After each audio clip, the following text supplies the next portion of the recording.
Поздравът пристига директно от Генчо за неговия брат.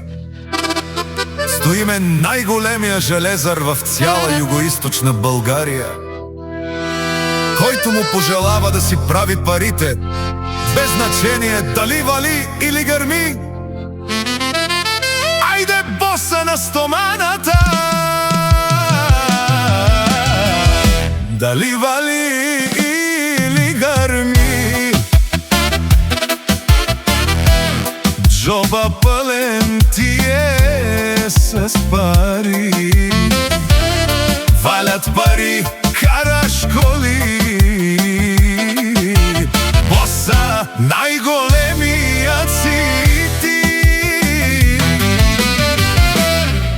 Покажи на всички моят брат.